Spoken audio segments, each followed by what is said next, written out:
Hello दोस्त। सफलता सब लोग देखते हैं, फेल्यूर या असफलता कम देखते हैं। रास्ते एक ही आदमी चलता है, लेकिन एक तरफ सक्सेस दूसरे सब तरफ फेल हो जाता है। वही कहानी है इस वीडियो में, माई फेल्यूर इन सरकारी जॉब। हमने सफलता के लिए मेरा रेलवे लाइफ का सफ़र, मेरा रेलवे सफ़र ऑलरेडी हमने बना रखा है, उसके बाद में भी बात करेंगे, सारा डिटेल बात करेंगे। जैसे ही रेलवे लाइफ चैनल पे आएंगे तो यहाँ पे आपको सबसे पहला वीडियो दिखेगा मेरा रेलवे सफ़र 2004 से 21। लेकिन ये सफलता देख के कुछ लोग कहते हैं कि आपने तो इतना पोस्ट पा लिया, इतने सारे एग्ज़ाम दे लिए, इतने क्वालिफ़िकेशन है, कभी फेल भी हुए हैं। तो सफलता के पीछे छुपी हुई रहती है असफलता। तो आज आप इस वीडियो को देख लेंगे। सफलता चाहते हैं तो फेल्यूर भी देखना और एक्सेप्ट करना बहुत ज़रूरी होता है। तो आज है फेल्यूर। कुछ लोग कहते हैं technical exam, non technical exam, सबकी बात करेंगे। और ये वीडियो का आइडिया आया है कि एमडी मिराजुल हक ने बोला 2004 में आप कंपटीशन देते थे, उस समय कंपटीशन कम रहता था, आज ज़्यादा है। मैं कहता हूँ कि आप जो कह रहे हैं वो सीधा उल्टा है। 2004 में जो कंपटीशन रहता आज नहीं है। आज लोग ग्रुप डी की बात करूँ, टेक्नीशियन एलपी की बात करूँ, एनटीपीसी की बात करूँ या और भी कोई एग्ज़ाम में बात करूँ, आज ग्रुप डी का एग्ज़ाम हुआ है, फिर लोग कह रहे हैं पेपर बहुत डिफ़िकल्ट आ रहा है, साइंस भी डिफ़िकल्ट आ रहा है 1/2019 के लिए। देखिए आज एमसीक्यू का युग हो चुका है, हर कोई रेडीमेड चाहता है, हर क्वेश्चन का सॉल्यूशन। और जब एग्ज़ाम में जाते हैं तो रेडीमेड नहीं, कंसेप्ट पूछ दिया जाता है। और जब कंसेप्ट पूछता है तो आपको मेहनत करनी पड़ती है। और मेहनत क्या करना पड़ता है? Basic topic. लेकिन बेसिक टॉपिक से हटके जितना जल्दबाजी आप चाहेंगे आपकी पकड़ बनेगी नहीं। और एग्ज़ाम में देखिए कोई भी हर एग्ज़ाम में पास नहीं होता और कोई सक्सेस नहीं होता। कोई कहता है कि एनटीपीसी में मैं इतना किया था, ग्रुप डी में कम कर रहा हूँ। तो ऐसा कोई गारंटी नहीं है कि एनटीपीसी में आपने कर लिया तो ग्रुप डी में कर लेंगे, या एनटीपीसी आपका ख़राब हो गया तो ग्रुप डी भी ख़राब हो जाएगा। ऐसा कोई यूनिट नहीं है। सक्सेस और फेल्यूर एक ही रास्ते हैं, एक ही आदमी चलता है, लेकिन रास्ते थोड़े से बदल जाते हैं। या अगर आप सही डायरेक्शन में गए रहे तो सक्सेस, नहीं तो फिर असफलता तो आपकी इंतज़ार कर रही है। तो चलिए बिना वीडियो में समझाए आपको सारे चीज़ मैंने कोशिश कर लिया है। ये वीडियो देख लीजिएगा मेरा रेलवे सफ़र, तभी आप समझेंगे आगे की बातें। अब यहाँ पे आते हैं फेल्यूर का। हमने कौन से एग्ज़ाम नहीं दिया और कहाँ नहीं फेल्यूर हुआ मुझे नहीं पता। रेलवे देखिए, हम जेई तो भरे नहीं रेलवे कभी, क्योंकि जेई मेरा 2009 में ही डीएमआरसी में हो गया था, जो आपको उस वीडियो में दिख जाएगा। तो उसके बाद से हमने सेक्शन इंजीनियर के लिए पोस्ट के लिए भरा करते थे, और इलेक्ट्रॉनिक्स डिपार्टमेंट में भी भरा, इलेक्ट्रिकल में भी भरा, लेकिन मुझे कोई सफलता नहीं मिली।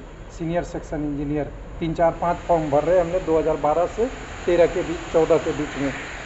उसके बाद दूसरी बात करते हैं, अगला NEILT, national institute of electronics information technology. जितने भी पोस्टें थे हमने इसमें भी भरा है, सारा का साइंटिस्ट भी पोस्ट था। DRDO में मेरा 2008 में सिलेक्शन भी हुआ था, STA वाला से सीनियर टेक्निकल असिस्टेंट, उसके बारे में तो साइंटिफिक की बात किया था, वो सारा हमने कलेक्ट करके रखा है, आज सारा आपको दिखा रहा हूँ। उसके बाद oil and natural gas corporation limited, यहाँ भी मैंने भरा, यहाँ भी सिलेक्शन नहीं हुआ। सारा फेल्यूर की हम बात कर रहे हैं।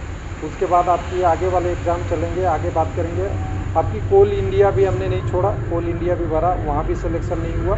और सारा ये हमारा बीटेक पे पोस्ट की बात कर रहा हूँ भाई, क्योंकि डिप्लोमा पे तो मेरा जॉब था, तो मैं डिप्लोमा पे क्यों ट्राई मारूँगा। तो ये सारे डिटेल था। उसके बाद ये राइट्स का भी मैंने फॉर्म भरा, यहाँ भी नहीं हुआ।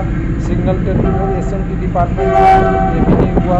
उसके बाद आगे बात करेंगे आपका यूपी विद्युत निगम वगैरह वगैरह, ये भी असिस्टेंट इंजीनियर दोनों में भरा था, इलेक्ट्रिकल इलेक्ट्रॉनिक्स दोनों में नहीं हुआ, अलग अलग इलेक्ट्रॉनिक्स और अलग अलग इलेक्ट्रिकल में। उसके बाद आती है आपकी public commission, Andhra Pradesh public commission का पीडी दिया, यहाँ भी नहीं हुआ।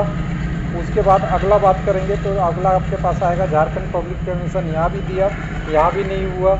उसके बाद अगले बात करेंगे बिहार पब्लिक कमीशन, ये भी हमने 2 बार दिया, 2012-13, यहाँ भी नहीं हुआ। स्कोर 83 मार्क्स आए, कटअप उस समय यहाँ पे EBC का 93 गया था, 10 नंबर के पीछे रहा। और इधर देखेंगे तो सारा अलग अलग। गेट भी हमने दिया, गेट ग्रेजुएट एप्टीट्यूड टेस्ट है 2012 में, यहाँ भी हमारी स्कोर 21.33 रहा, लेकिन कटअप के लिए 22.5 चाहिए था ओबीसी में। उसके बाद अब आते हैं दिल्ली मेट्रो की। यहाँ भी ओपन मार्केट से हमने असिस्टेंट इंजीनियर बीटेक वाले जॉब के लिए अप्लाई किया था, जिसमें ऑपरेशन मैनेजर के लिए अप्लाई किया था।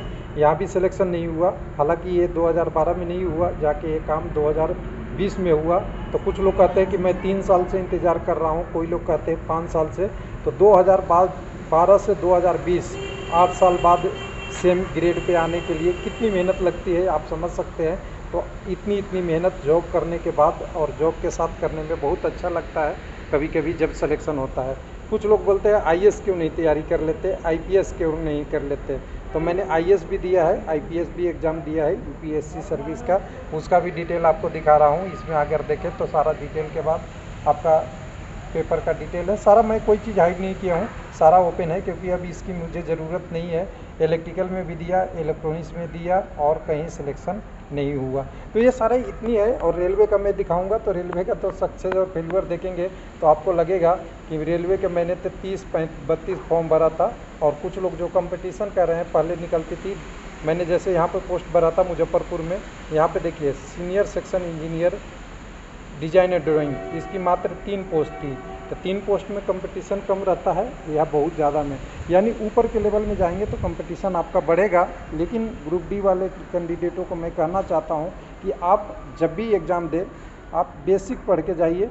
एक एग्ज़ाम में फेल्यूर होगा, दूसरे में फेल्यूर होगा, तीसरे में फेल्यूर होगा, चौथे में होगा, लेकिन हर एग्ज़ाम में नहीं फेल्यूर होगा। 5वें तक तो आपको सफलता मिलेगी ही, क्योंकि जब एग्ज़ाम में आप जाते हैं तो एक बेसिक कंसेप्ट डेवलप होना होता है, एक लेवल पहुंचना होता है उस कंसेप्ट के अनुसार कि सिलेक्शन स्टार्ट होती है 60% पे सभी मैक्सिमम पोस्टों में। अगर आप 60% तक आ गए, यूआर की बात कर रहा हूँ, कम्युनिटी में इससे नीचे ऊपर कई बार तो लॉटरी भी लगती है, कम्युनिटी में बेनिफिट मिल जाता है, लेकिन 60% तक जब आप पहुंचते हैं ना तभी आपका सिलेक्शन होता है जनरली। और ये 60% में क्या होता है, 50% लोग तो ईजी कर पाते हैं, लेकिन 50 के बाद 51 के बाद 52, 53, 54, 55, 56, 57, 58, 59, 60% तक आते आते बहुत पसीने छूटते हैं और बहुत सारे एग्जामें देने पड़ता है।